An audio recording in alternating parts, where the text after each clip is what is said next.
Hello, अस्सलाम वालेकुम।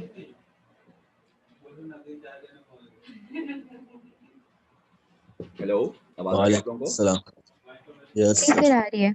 जी जी, उसामा जवेरिया दोनों जल्दी से सबको बुला लें। काफी कम बच्चे हैं, जी सब ज्वाइन कर लें। सर मैसेज कर दिया है। ठीक है।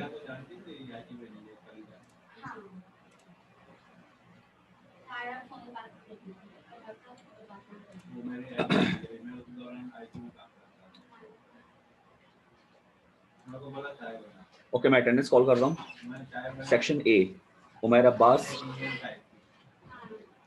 Present sir. Shahriyar Hussain, Shahriyar Hussain, Javeria, Haseeb, present. Sunila, present. Ata, present.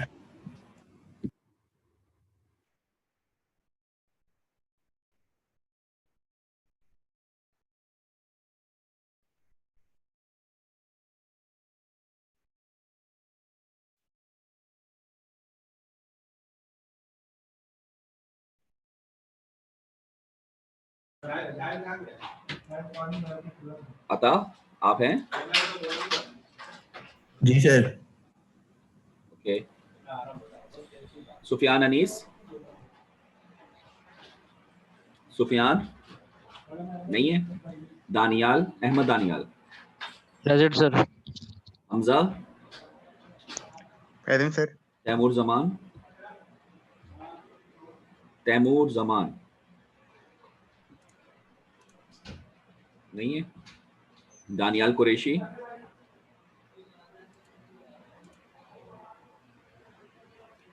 Daniyal Qureshi. Hello, आवाज आ रही है आप लोगों को मेरी? जी सर। जी यस सर, आ रही है। आ रही है तो सर। दानियाल कुरैशी नहीं है, मुझे इनका कहीं नाम तो लिखा था अभी। दानियाल कुरैशी, सर दानियाल है ये यहाँ बोल पर। क्यों नहीं रहे? सर उन्होंने चैट पे लिखा उनका माइक खराब है शायद। माज अख्तर, माज अख्तर नहीं है। अरसलान अहमद, अरसलान अहमद, अहमद शहजाद, लो। Ahmad Shahzad, present sir. Wasif present मकसूद। सर। ओके, वासिफ मकसूद, present. Present sir. Abdul moist, present sir. Abdul मुगनी, Abdul मुगनी, Muzammil Babar, Muzammil Babar, Umar Atiq, Umar Atiq, Saud Ahmad. सारे बच्चे नहीं है। Saud Ahmad, sir hello. Sir वो दानियाल कुरैशी की प्रेजेंट लगा दे, माइक काम नहीं कर रहा था। लगा दी है। आप दानियाल ही बोल रहे हैं ना? जी सर। जी, सऊद अहमद नहीं है। अब्दुल्ला एहसन,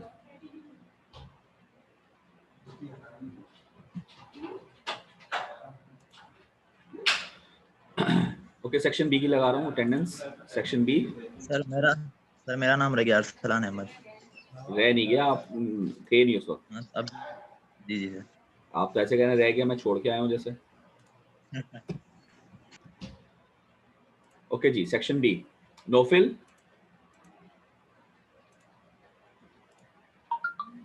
नोफिल मुस्तफ़ा नहीं है।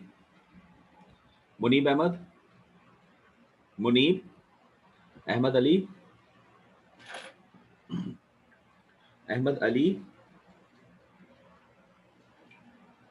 इजान अहमद, इजान अहमद,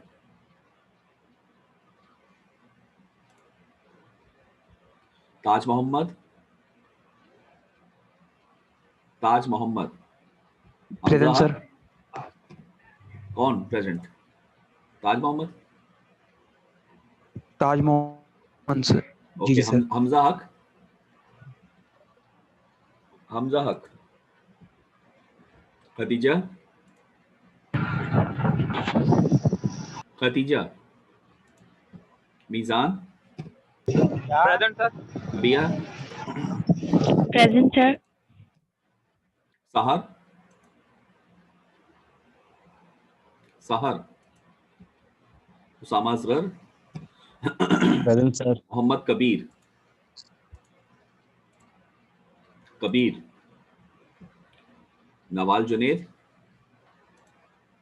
नवाल, फैजान नदीम, यार ये तो सारी नहीं। उसामा ये मैसेज मिल गया सबको क्या? Usama sir yes message sir, तो मैंने मिल कर गया दिया। सब मैंने ग्रुप लेकिन में सेट तो कर दिया, आप देखें सर। यार चलो आज काम करता हूँ, सेक्शन बी की अटेंडेंस पर एंड में लेता हूँ क्योंकि ये तो कोई बैठा हुआ ही नहीं है, तो फिर फायदा अटेंडेंस का। इनको चलो आपको बाद में करता हूँ, लेक्चर स्टार्ट करते हैं, ठीक है? तो मैं स्क्रीन शेयर कर रहा हूँ। सर मेरी लगा मेरी कौन? एंड में सही करता हूँ है, यार, करिए। एंड में बाद में। चलिए ठीक है सर। अच्छा जी, मैं स्क्रीन शेयर कर रहा हूँ आप लोगों के साथ। लास्ट टाइम हम लोग बाइसिंग का टॉपिक हमने स्टार्ट किया था, और पहली टाइप हमने कौन सी स्टार्ट की थी? बेस बाइस। भाई यहाँ तक याद है आप लोगों को या रिकॉल करवा दूँ? हम लोगों ने क्या स्टार्ट किया था? Biasing methods. मैंने कितने यस बाइसिंग सर। मेथड लिखवाए थे आपको? मुझे जो जी जवानी सर। याद थे, मैंने 5 लिखवाए थे आई थिंक, है ना? जी सर। 5 या जी सर, 6 हैं, 5 अभी देख लेते हैं हम लोग। 5 की 5 तो है ही। लिखवाए थे हाँ आपने। 5 मैंने लिखवाए थे, शायद 6 भी हों, छठा मुझे याद नहीं था सर। 5 क्या थे? मैं एक बेस बाइस था, एक वोल्टेज डिवाइडर बाइस था, एक एमिटर बाइस था, 3 हो गए। एक कलेक्टर कलेक्टर फीडबैक फीडबैक बाइस था, बायस था कलेक्टर फीडबैक बायस था। और और एक बाइसिंग थ्रू करंट सोर्स थी। बायसिंग थ्रू कलेक्ट जी करंट करंट सोर्स थी। सोर्स। तो आइए देखते हैं, ये बेस बाइस हो गया हमारा, ठीक है। इसके बाद ये एमिटर फीडबैक बाइस, ये नहीं लिखवाया था ना मैंने आपको? नहीं सर। हाँ एक ये भी होगा, कलेक्टर फीडबैक बाइस हो गया, करंट सोर्स हो गई, और ठीक है। चलिए हम वो देख लेते हैं। हेडिंग दीजिए बेस बाइस, बल्कि ये मैंने करवा दिया था शायद आप लोगों को। सर बेस बायस करा दिया था, इसके बाद इसका से करा जी दिया। न्यूमेरिकल सर, रह गया ये था, बेस बायस करवा। इसका न्यूमेरिकल रह गया था अगर याद हो तो। जी जी जी सर। न्यूमेरिकल लगा था। हमने ये किया था कि हमने देखा था कि आईसी जो है वो डायरेक्टली डिपेंडेंट है बीटा पर, ये चीज़ हमने देखी थी। और हमने ये भी देखी थी कि वीसीई की इक्वेशन डायरेक्टली डिपेंडेंट है आईसी पर।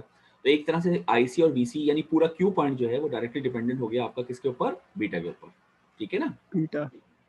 ये बात क्लियर है सबको? तो ये इसका न्यूमेरिकल है, वो क्या कह रहा है देखिए, पढ़ें। Determine how much the Q point IC comma VC, ये क्यू पॉइंट, अच्छा वीसी कॉमा आईसी ले लें या आईसी कॉमा वीसी ले लें, कोई मसला नहीं है। वैसे तो x कॉमा वाई होता है, वीसी कॉमा आईसी, मगर ये भी स्टैंडर्ड चल जाता है आईसी वर्सेस वीसी, ठीक है।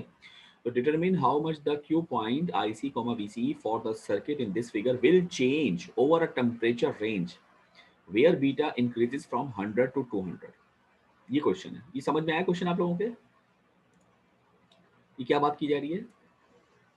हेलो, जी सर, भाई टेम्परेचर का इंटरेक्शन इसलिए इफेक्ट। करते रहें कि कभी नेट बंद हो जाता है पता नहीं चलता, तो इंटरेक्शन करते रहें।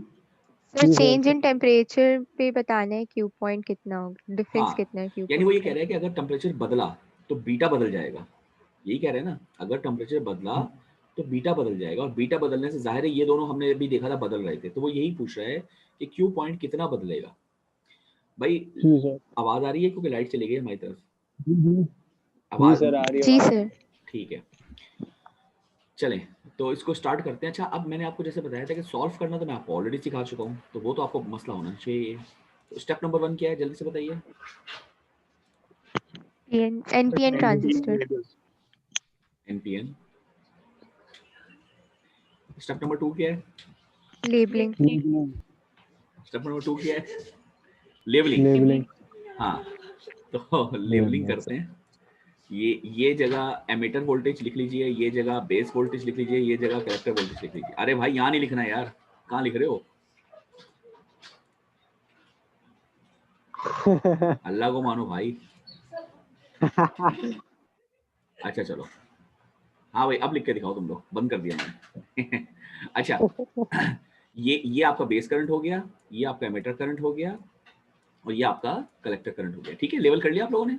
बोले यस जी सर। सर। तो मैं कह सकता हूँ ना कि ये डन हो गया काम। Yes sir. थर्ड क्या था, जल्दी से बताइए। इंस्पेक्शन बाय इंस्पेक्शन, जल्दी से बताओ। V is equal to 0 sir. Zero है सर। V0, ये तो बहुत आसान है ना, ठीक है, ये पता चल गया। Yes. और चौथा पॉइंट क्या था कि ऑन है कि नहीं, ऑन है, जाहिर है बिल्कुल ऑन है ना। Yes sir. तो क्या पता चला हमें उससे, VBE किसके बराबर होगा, 0.7 वोल्ट के। Point sir. ठीक है जी, ये मालूम हो जाएगी बात हमें। अरे ये नीचे चला गया, जी। 0.7 वोल्ट, कोई बात, समझ में आ रही है बात। Yes sir. साथ में हमें ये भी पता चल गया ये 0.7 वोल्ट है VB। ये पहली बात हमें पता चल गई। क्यों पता चल गई, क्योंकि एमीटर 0 है। निकाल सकते हैं ना आप लोग। Yes sir. जी सर, जी सर। तो बेस वोल्टेज आपका 0 है। अच्छा, बेस वोल्टेज 0 है तो यहाँ से, सॉरी बेस वोल्टेज कह रहा हूँ, एमीटर वोल्टेज 0 है तो बेस वोल्टेज आ गया। तो अब आप बेस करंट निकाल सकते हैं बाय यूजिंग ओम्स लॉ। निकाल सकता हूँ ना। जी सर। क्या होगा जल्दी से बताइए। 12 माइनस 0.7 डिवाइडेड बाय 330 के। भाई इसकी प्रैक्टिस बहुत अच्छी तरीके से करी न्यूमेरिकल्स की।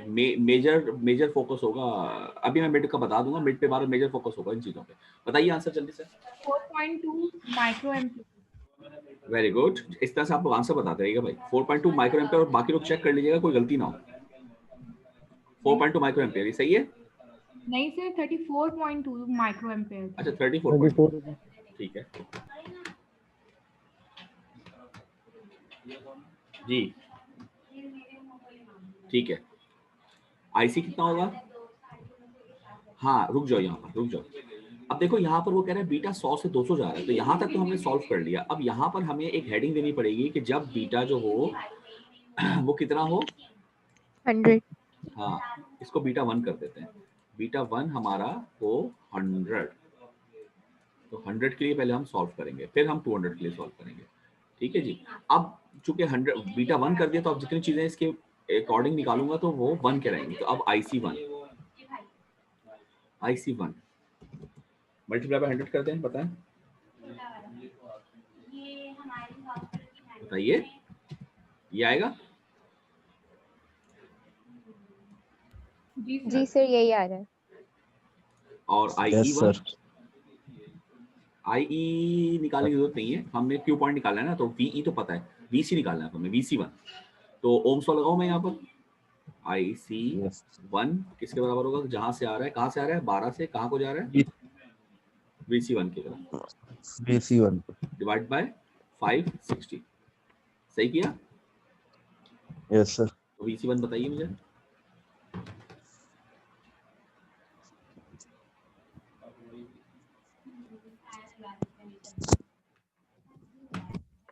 क्या आ रहा है बताएं।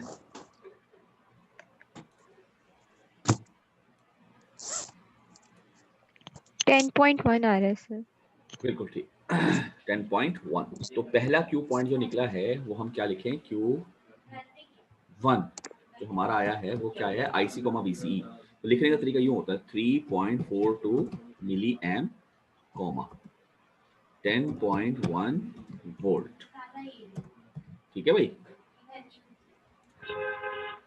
ये आपका पहला क्यू पॉइंट आ गया। यहाँ तक क्लियर बात सबको, बताइए। Yes sir. सर आपने तो IC, VCE नहीं बोला था। वही तो लिखा है, और क्या लिखा है मैंने।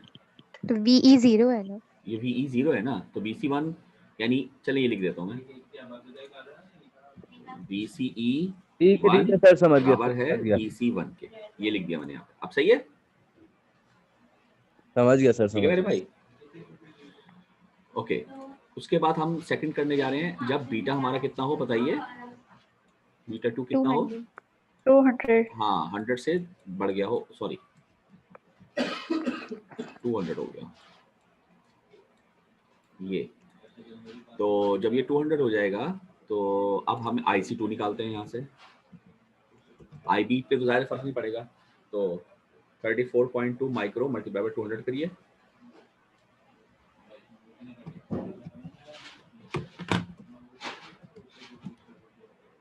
बताइए क्या आ रहा है।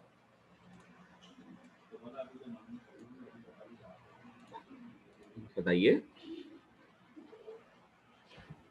6.84 मिली आ रहा है। 6.84 मिली आ रहा है सर। ठीक है, और ओम्स लॉ का फॉर्मूला तो यही होगा, VC2 यही होगा ना, 560। तो VC2 कितना आ रहा है ये बताइए।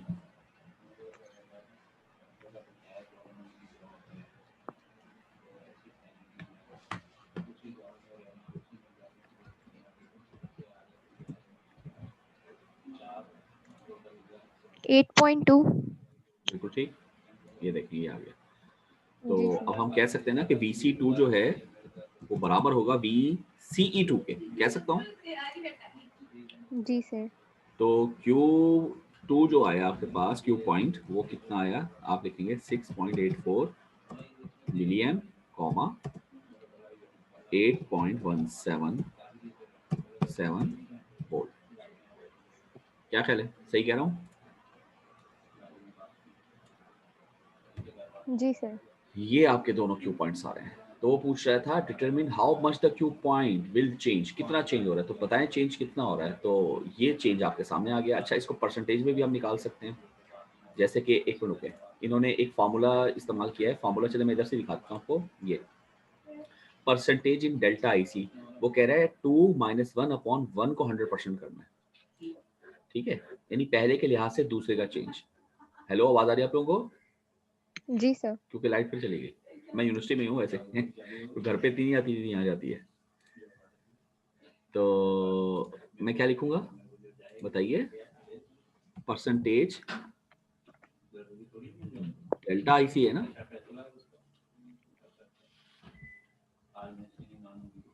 सही है, बोले? यस सर, जी सर। IC2 माइनस IC1 और डिवाइडेड में जो आता है ना, वो होता है किसके लिहाज से निकाले, तो पहले के लिहाज से दूसरा निकालना है, ठीक है जी। ये अब इसको आप इक्वल करें, क्या आएगा बताइए, IC2 minus IC1 upon IC1, जरा करें जरा, IC2 minus IC1 upon IC1, 1 आएगा मेरे आपसे।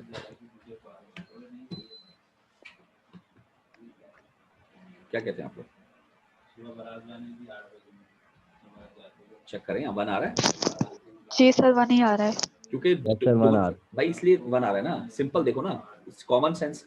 आईसी और का रिलेशनशिप बीटा से डायरेक्टली है ना, तो बीटा 2 टाइम्स बढ़ गया था, तो आईसी भी 2 टाइम्स बढ़ गया होगा। तो जब 2 टाइम्स बढ़ गया तो 2 - 1/1 तो 1 ही आएगा ना। क्या ख्याल है आप लोगों का? जी सर। तो मैंने इसलिए कॉमन सेंस इस्तेमाल करते हुए इसको निकाल लिया। अच्छा, इसमें परसेंटेज में रिप्रेजेंट करते हैं तो इसको मल्टीप्लाई किसके साथ करते हैं बताइए? 100 से। 100 से नहीं करते, 100% से करते हैं।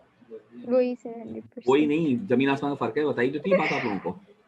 है जी। तो ये क्या बना, 100%। तो 100% आपका ये बढ़ गया।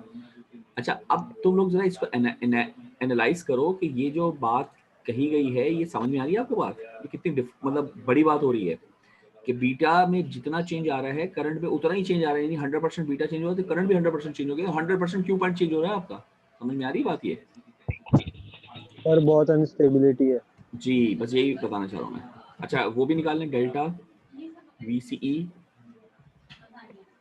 डेल्टा VCE क्या होगा बताइए? VCE2 minus VCE1 divide by VCE1 multiply by 100%।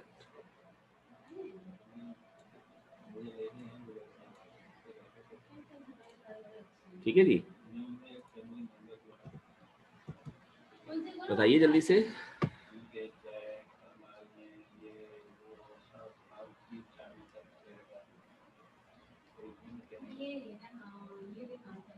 कितना आ रहा है?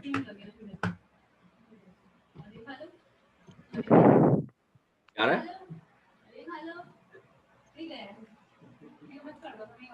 बताइए? जी सर, यही आ रहा है।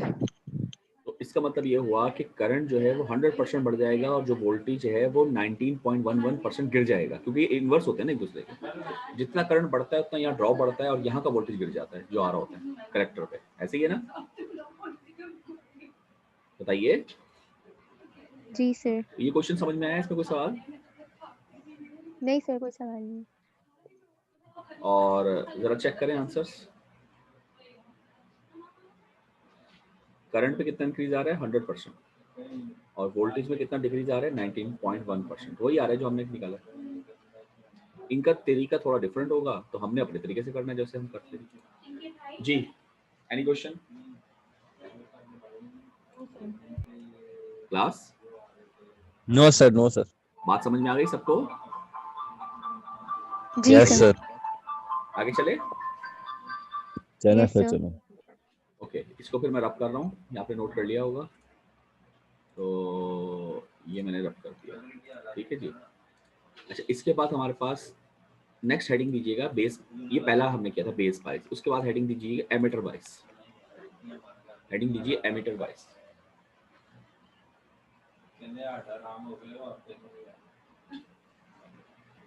एमीटर बाइस लिख लिया? जी। ओके, जरा ये ड्रॉ कर लें सर्किट।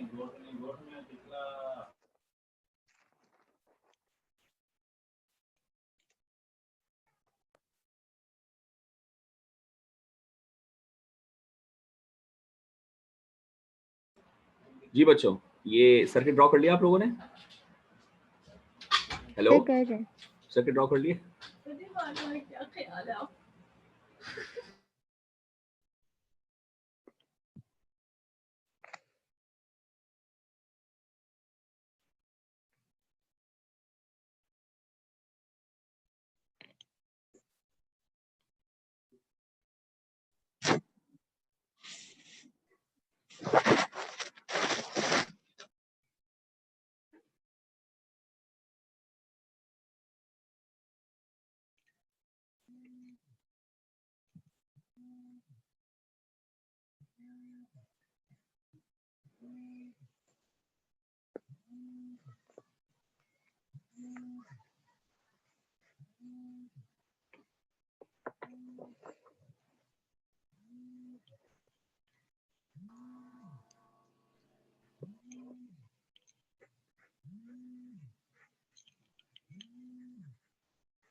जी बच्चों, ड्रॉ कर लिया आप लोगों ने? जी सर। अच्छा देखिए, ये वाला सर्किट आपने सॉल्व किया है कि नहीं किया ऐसा? अच्छा देखिए, आप इसको भी एक और करें। ये सर्किट आपको याद है ना, ये जो एक्चुअल सर्किट होता है ये हमारा स्टैंडर्ड सर्किट है जो सेड्रा बनाती है ना। मैंने आपको बताया था ना, स्टैंडर्ड ऐसे बनता है, ऊपर सप्लाई नीचे सप्लाई। तो ये दोनों मतलब एक ही सर्किट है, ये आप उन्होंने समझाने के लिए बना दिया, लेकिन असल सर्किट यही है। सेड्रा में एरो का स्टैंडर्ड है और ये डॉट का स्टैंडर्ड बना देते हैं, कोई ऐसा फर्क नहीं होता। अच्छा, ऊपर प्लस होता है, नीचे माइनस होता है, ठीक है ना। इन्होंने लिखा नहीं है, हम लिख देते हैं। हम अपने स्टैंडर्ड पे चलते हैं जो कि सेड्रा का स्टैंडर्ड है, उसी को फॉलो करते हैं। देखिए, ये देखिए, ये देखिए, ये देखिए, ये आपको माइनस साइन दिख रहा है? हेलो जी सर। भाई, इंटरेक्शन करते रहो यार, साथ कहते रहो। ये माइनस साइन है तो इधर माइनस आएगा और ऊपर प्लस की प्लेट लगी होगी। क्लियर? जी सर। अच्छा, इस तरह का मैंने कहा क्वेश्चन भी हमने सॉल्व किया हुआ है। अब इस तरह की बायसिंग कहते हैं एमेटर बायसिंग। कैसे पहचान होगी? ये पहचान करनी है आपने। देखिए, बेस पर ग्राउंड है, यानी कुछ भी नहीं लगा हुआ, एक रजिस्टर लगा है, कुछ भी नहीं लगा हुआ, ठीक है। लेकिन हमने क्या किया हुआ है, ये तो यार हम सप्लाई हमेशा लगेगी क्योंकि ये तो ऑन करने की सप्लाई है ना, ये तो हमेशा होगी। यहां से हमने एमीटर को बाइस कर दिया, तो इसलिए इसको हमने क्या नाम दिया है, एमीटर बाइस। यानी इस सप्लाई को तो आप नाम ही नहीं लेंगे क्योंकि इसका तो, यानी आप बेस बाइस करो, एमीटर बाइस करो, वोल्टेज डिवाइडर बाइस करो, कोई भी बाइसिंग करो, ये सप्लाई तो हमेशा ही लगेगी क्योंकि ये तो पावर सर्किट है इसका, यानी इसने तो चलाना है। आप बाइसिंग करते हो बेस की, बेसिकली इस जगह की बाइसिंग करते हो या इस जंक्शन की बाइसिंग करते हो, यूं कह लो आप। ये चीज तो चलाने के लिए होती है और आप बाइसिंग करते हो इस जगह की। तो जब बाइसिंग की जाएगी तो या तो बेस का जिक्र किया जाएगा या एमीटर का जिक्र किया जाएगा। कलेक्टर का जिक्र एज सच नहीं होता कि सिवाय खास मौकों पर। बात समझ आएगी आप सबको? Yes sir. जी सर। तो ये कहलाता है एमीटर बाइस। अच्छा, कुछ बच्चे ये कहते हैं कि सर देखने का उनको लगेगा ये कट ऑफ में है, लगेगा ना? नहीं सर, वो क्योंकि ये उसमें ग्राउंड है वोल्टेज ना। आ रहा है। हाँ, मतलब ये ग्राउंड है। तो याद रखो, हमारा ताल्लुक बेस वोल्टेज से नहीं होता, हमारा ताल्लुक बेस टू एमीटर वोल्टेज से होता है, ठीक है ना। ये बिल्कुल ऐसी मिसाल है कि अगर मैं आपसे एक डायोड दूं आपको, ठीक है, और आपसे कहूं कि ये जगह कौन सी होती है, जल्दी बताइए, इसका नाम क्या है? एनोड। ये एनोड। जी एनोड है ना। तो अगर एनोड पे जी मैं सर। -5 वोल्ट दे दूं तो बताएं ये फॉरवर्ड में है कि रिवर्स में है? ये रिवर्स में है। बिल्कुल गलत जवाब जवेदिया, यही तो मसला यहाँ पर हो रहा है भाई। ये नहीं बता सर सकते जब उसमें तक कोई आपको वोल्ट यहाँ का वोल्टेज नहीं पता चलेगा। अगर यहाँ पर मैं -6 दे दूं, आप बताएं ये फॉरवर्ड है रिवर्स है? Forward forward sir. है सर। सर फॉरवर्ड है अगर ना ग्राउंड होता तो रिवर्स होता ना, अगर ग्राउंड ग्राउंड होता होता तो तो रिवर्स फिर होता। हो जाता वो रिवर्स। भाई। अगर हम इंसान ना होते, कोई और मखलूक होते, वो एक अलग मसला है, उसकी हम बात नहीं कर रहे हैं। हम ये कह रहे हैं कि -5 वोल्ट आपने यहाँ दिया था, ये फॉरवर्ड है या रिवर्स? तो इसका जवाब मेरे पास, अगर रिवर्स आता है तो वो जवाब गलत तस्वुर किया जाएगा, अगर फॉरवर्ड आता है तो भी गलत तस्वुर किया जाएगा। इसका जवाब आएगा कि इट इज अनक्लियर, जब तक कि हमें दोनों चीजें पता ना चले, क्योंकि हमें यहाँ का ड्रॉप निकालना है। आ रही है बात समझ में? तो अगर यहाँ -5 है तो यहाँ, अगर -6 हो तो ये क्या होगा, फॉरवर्ड। और अगर यहाँ -4 हो तो रिवर्स। अगर यहाँ रिवर्स पर हो 5 जाता वोल्ट दे दूं तो क्या ये फॉरवर्ड होगा? नहीं कह सकते, क्योंकि हो सकता है यहाँ 6 वोल्ट हो, तो ये रिवर्स है। बात समझ में आई सबको?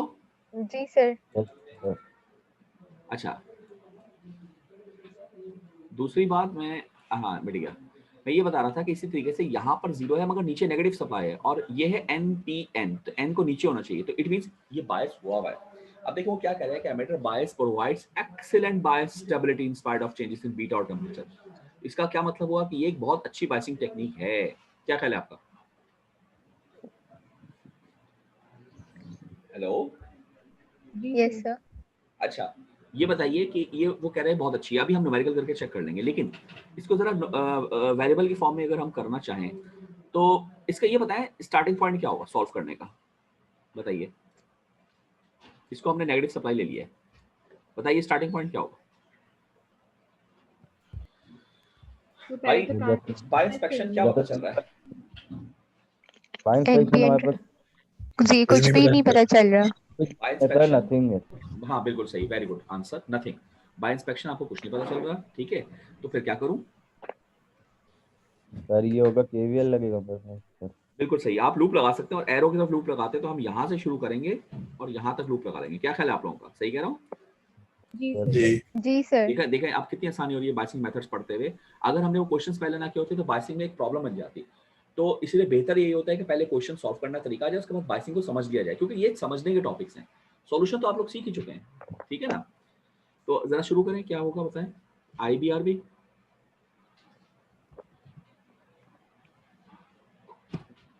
वीबी, अरे बोलो ना, सही कह रहा हूँ? जी सर। जी सर। ये होगा? Yes sir. अच्छा, यस सर। तो अगर मैं इसको चेंज कर दूं आई को, तो क्या क्या लिखना पड़ेगा मुझे? आई को सर लिखेंगे beta plus beta plus one beta plus one I into B into I B. तो मैंने यही चेंज कर दिया, यानी हमारा एक तरह से अगला स्टेप हो गया है ना। जी सर। तो आई बी की क्वेश्चन क्या आएगी?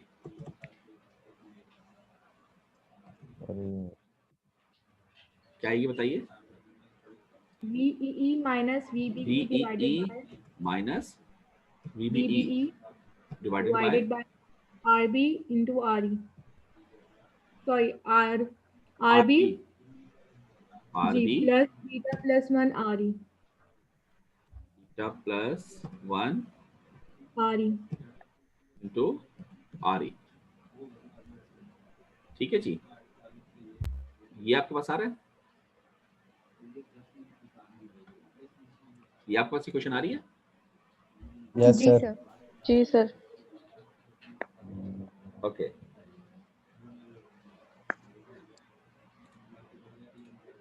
अच्छा ये देखिए, ये क्वेश्चन यहाँ पे ड्राइव की हुई है, ये जो हमने बनाई। जरा एक क्वेश्चन देखें आपके पास,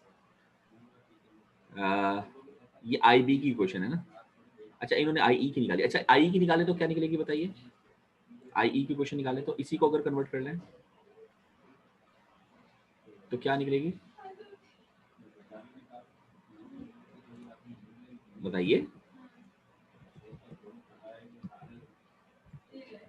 भाई ये नहीं होता यार, बता ही नहीं रहे हो आप लोग। Beta plus 1 into I B, ये होती है यस सर। आई की क्वेश्चन जो है, बीटा प्लस 1 अगर मैं इससे मल्टीप्लाई कर दूं तो क्या आएगा बताएं? सही ये होगा BEE minus BBE beta plus 1 multiply कर दिया, नीचे से अगर मैं बीटा प्लस 1 कॉमन ले लूं तो ऊपर से बीटा प्लस 1 और नीचे से बीटा प्लस 1 कट जाएगा ना, तो नीचे क्या बचेगा? नीचे बचेगा आर ई, क्योंकि इससे बीटा प्लस 1 कॉमन ले लिया, और आगे आएगा आर बी, उसमें बीटा प्लस 1 था ही नहीं, तो हम R B divide by beta plus 1 कर सकते हैं। क्या करें? ये तो ये आपकी क्वेश्चन ये वाली बन गई जो यहाँ बनी। इन्होंने बीटा प्लस 1 को बीटा लिया हुआ है, अप्रोक्सीमेट किया हुआ है, बाकी यही क्वेश्चन हमारी। जरा चेक करें। अच्छा, इसमें डिफरेंस क्या क्या आ रहे हैं देखें, आर ई आर बी हमने लिया है बीटा प्लस 1, इन्होंने अप्रोक्सीमेट करके बीटा ले लिया उसको, क्योंकि वो कह रहे हैं बीटा अगर 100 है तो ये प्लस 1 कोई खास नहीं है। ठीक है, कोई मसला नहीं। एक डिफरेंस और आ रहा है, वो ये कि हमने वीई पॉजिटिव लिया, इन्होंने नेगेटिव लिया हुआ है। ये डिफरेंस क्यों आ रहा है पता है? पता है क्यों आ रहा है? ये देखें, इन्होंने सप्लाई का यहाँ साइन नहीं लिया था, हमने सप्लाई का साइन लिया है, क्योंकि सप्लाई का साइन होगा। ठीक है ना, इन्होंने जनरल करने के लिए उसको सप्लाई का साइन नहीं लिया। जब साइन नहीं लेंगे यानी इन्होंने प्लस लिया, तो जाहिर है इनका यहाँ पर माइनस आ गया, क्योंकि इक्वल उधर गया था। हमने माइनस लिया है, जो इक्वल के उधर जाके प्लस हो गया, तो वो कोई डिफरेंस नहीं है। लेकिन हमारे पास इक्वेशन ये बन गई। तो इस इक्वेशन में अगर आप देखें कि आपके पास जो करंट आएगा ये एमिटर करंट है, और ये तकरीबन कलेक्टर करंट के बराबर होता है। तो ये करंट बीटा से डिपेंडेंसी जो है, अगर इसमें देख लें या इसमें देख लें, किसी में भी देख लें, ये जरा आपको ज्यादा वाज़ेह नजर आएगा। तो डिपेंडेंसी आपको दिख रही है कि बहुत इनडायरेक्टली डिपेंडेंसी आ रही है, डायरेक्ट डिपेंडेंसी आपके पास नहीं आ रही है। तो ये डायरेक्ट डिपेंडेंसी से बचने के लिए हमने ये काम किया, और इसमें बीटा का इफेक्ट तो जरूर आएगा, मगर इतना नहीं आएगा कि जितना आना चाहिए। अच्छा, बाकी वोल्टेज कलेक्टर और एमिटर के वो हम सर्किट देके निकाल लेते हैं कि कलेक्टर का वोल्टेज हमारे पास क्या होगा। वैसे तो हमें निकालना आता ही है, लेकिन फिर भी हम इसमें ओम्स लॉ लगा देते हैं। IC बराबर होगा VCC माइनस VC, या ई नहीं आएगा, ये VC होगा। इसको ब्रैकेट लगा देता हूँ और डिवाइड कर देते हैं हम RC से। तो इक्वेशन क्या बनी मेरे पास? VC की VCC माइनस IC, और इसी तरह से एमीटर पे भी हम लगा दें अगर ओम्स लॉ, तो ओम्स लॉ क्या कहेगा कि वो कहेगा VE, यहाँ पर चूंकि मैंने माइनस लिया हुआ है तो माइनस माइनस प्लस हो जाएगा, जब बुक वाले ने नहीं लिया उसका माइनस ही रहेगा, लेकिन हमारा माइनस माइनस प्लस हो गया, डिवाइड बाय RE। तो हमारा जो VE है वो किसके बराबर आएगा बताइए? VEE माइनस IERE नहीं, आई ई नहीं into R E RE minus minus VEE, minus VEE और इसके बाद हम निकाल लेंगे VCE जो के बराबर किससे होगा, VC माइनस VE, ये हमारा VCE आ जाएगा। VCE आ गया और IE आ गया, और IE और IC तकरीबन बराबर होते हैं, अप्रोक्सीमेटली इक्वल। देखिए एक रिलेशनशिप है, वो शायद मैंने आपको पहले नहीं बताया था, बता देना चाहिए था, वो अभी बता देता हूँ आपको कि देखिए कलेक्टर करंट और बेस करंट का रिलेशनशिप होता है बीटा। ये आप सब जानते हैं कि नहीं जानते हैं, बताइए। जी सर। अच्छा, एमीटर करंट और बेस करंट का रिलेशनशिप क्या होता है? बीटा प्लस 1 आई। बीटा प्लस 1, बिल्कुल सही है, ये भी लिख देता हूँ मैं यहाँ पर। अच्छा, 1.5 मिनट रह गया है, जो मीटिंग जैसे ही खत्म होगी मैं दोबारा शुरू करूंगा, आप लोग जल्दी से आ जाइएगा। ये IB, यहाँ तक क्लियर बात। IC और IE का रिलेशनशिप क्या होता है वो भी लिख लीजिए। अल्फा IE होता है ना? हाँ, वो मैंने लिखवाया नहीं था आपको क्लास में क्योंकि जरूरत जी फिलहाल नहीं आपने पड़ रही बताया थी। था सर। अच्छा, शायद बताया beta upon beta plus 1। Exactly, alpha IE होता है, और अल्फा की वैल्यू जो है वो तकरीबन 0.99 यानी 1 के करीब विदिन होती 1 है। होती है। हाँ, इसलिए हम कहते हैं IC और IE अप्रोक्सीमेटली हम एक बराबर ले सकते हैं, और अल्फा मेरे पास होगा बीटा अपॉन बीटा प्लस 1। अच्छा, इसका प्रूफ आपको आना चाहिए, ये भी पूछा जा सकता है कि beta upon beta plus 1 alpha के बराबर कैसे है, करके दिखाएं, तो ये प्रूफ आपको आना चाहिए। ठीक है, यहाँ तक क्लियर बात? जी सर। तो ये हमारे पास जो डिपेंडेंसी है बीटा की वो बहुत ज्यादा कम हो जाएगी, और ये सर्किट बहुत ज्यादा स्टेबल होगा। तो हमने सिर्फ फर्क इतना किया कि बेस की जगह पर एमीटर को बायस कर दिया, लेकिन इसमें एक डिसएडवांटेज भी है। डिसएडवांटेज क्या है कि इसमें 2 डिफरेंट सप्लाईज इस्तेमाल हो रही हैं, ये हमारे लिए एक मसला बन जाएगा। जैसे अभी हमने बेस बायस देखा था, दोबारा देखें, ये बेस बायस में कितनी सप्लाई इस्तेमाल हो रही है बताएं? एक ही सप्लाई होगी। एक ही है, एक ही सप्लाई। तो ये बड़ा प्रॉब्लम। अच्छा, वोल्टेज डिवाइडर में कितनी होती है? वोल्टेज डिवाइडर का सर्किट ये रहा, ये वोल्टेज